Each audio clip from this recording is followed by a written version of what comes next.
আপনারা কি জানেন আমাদের যখন ভিতরে যখন সাদা হয়ে যায়, কাছে দেখা যায় না বাইরে, তখন আমাদের কি করতে হয়, কোন সুইচ ব্যবহার করতে হয়, কিভাবে করতে হয় জিনিসগুলো, তো এই ভিডিও মাধ্যমে আপনাদের দেখিয়ে দেবো। আসুন তো দেখিয়ে দিচ্ছি। প্রথমত যখন আমার বৃষ্টি হচ্ছে যখন বাইরে, তখন তো বাইরে ওয়াইফাই দিয়ে আমাদের সামনে কাজ তো করা যায়, পরিষ্কার করা যায়, বাইরে জলটাকে পরিষ্কার করে নিলাম, কিন্তু ভিতরে কতবার হাত দিয়ে কাপড় দিয়ে মুছবেন। সেই সময় আমাদের বৃষ্টি হয় বলে আমাদের বাষ্পীভূত হয়ে ভিতরটাও সাদা হয়ে যায়, মোছা সম্ভব হয়ে ওঠে না গাড়ি রানিং অবস্থায়। তো গ্লাস খুললে সাইডের সব দিকেরই তো আমাদের ভিতরে জল ঢুকবে, তখন আমাদের এটা আটকাতেই হবে। বৃষ্টি এইটার যে কাজ তো খোলাই যাবে না, এই যে কাজটা আছে এই কাজটা তো কখনোই খোলা যাবে না, জল ঢুকবে। সেই কারণে আমাদের এসি চালাতে হয়, কারণ হচ্ছে কি ভিতরটা পুরো বাষ্প হয়ে যায়, সেই কারণে আমাদের এসি চালাতে হয়।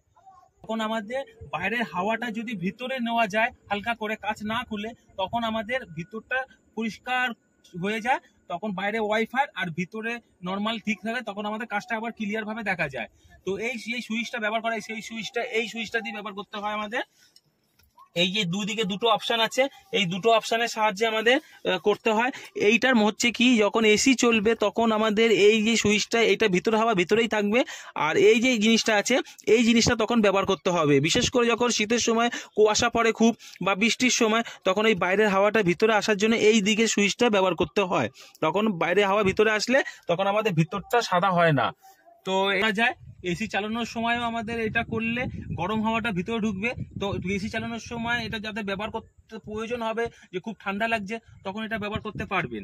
আমাদের এই সুইচটা ব্যবহার করলে আমাদের ভিতরে বাষ্পীভূতটা ঠিক হয়ে যায়। তো এরকম টিপস অ্যান্ড টিপস জানার জন্য আমার চ্যানেলটা like, share, comment and subscribe করতে ভুলবেন না।